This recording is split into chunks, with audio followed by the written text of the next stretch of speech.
Hey YouTube, welcome back to Homestead in the Box. I'm super grateful to have you here. Today, I'm at the Okie Homesteading Expo, and this video is really just going to be a little bit about the expo, who's all here, what all they have to offer, things like that. So let's go check it out. A high temperature under pressure. Now, a lot of people are scared of pressure cannon because what do they say? You're gonna blow it up. Well, guess what? That can happen. But if you neglect it, it might just happen. So you do have to be diligent to learn those skills. You need to know your pressure canner.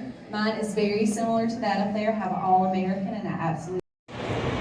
All right, so we just finished watching the max preservation demonstration that they had. Super awesome, lots of information there. Up their YouTube channel, they're doing tons of things down in Mississippi with preserving food. They're producing a lot of their own food, 100% of their meat, and they said like 90% of their vegetables. So if you want to follow another YouTube channel that talks about gardening and homesteading, go check them out.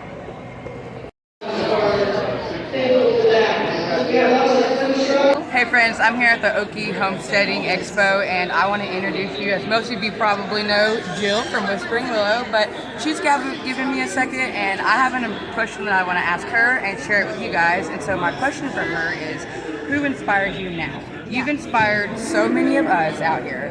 I want to know who inspires you. Yeah, that's a great question, and thanks for letting me kind of pop into your channel here. So Elliot Coleman, he has tons of different books. He's really kind of a pioneer in the market gardening farming world. And when I was starting, you kind of have this mentality of like, you got to go big or go home, right? You got to do it all. And Elliot Coleman really laid the foundation of like, hey, there's value in starting small and then staying small. And if you can learn to do that efficiently.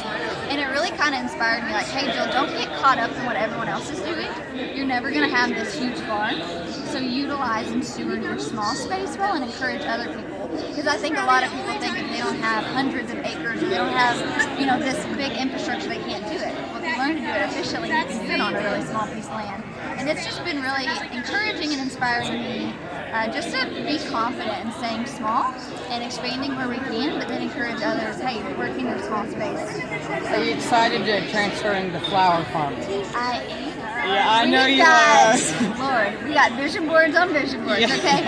So I do see a really big vision for that, especially for the southern regions. And so we didn't sell last year, we grew just to kind of gain our experience. We're doing a lot of dahlia production this year, again, to gain experience. We're hoping in the next 5 years or so, some of our big vision can start playing out, and we're excited. Yep. All right, guys, thank you so much. If you're not subscribed to Jill's channel, which most of you probably are, she's at Whispering Willow Farms, and thanks for taking it. Absolutely. All right, Haas Tools is set up. Door full of hot baggage. He has a vendor booth.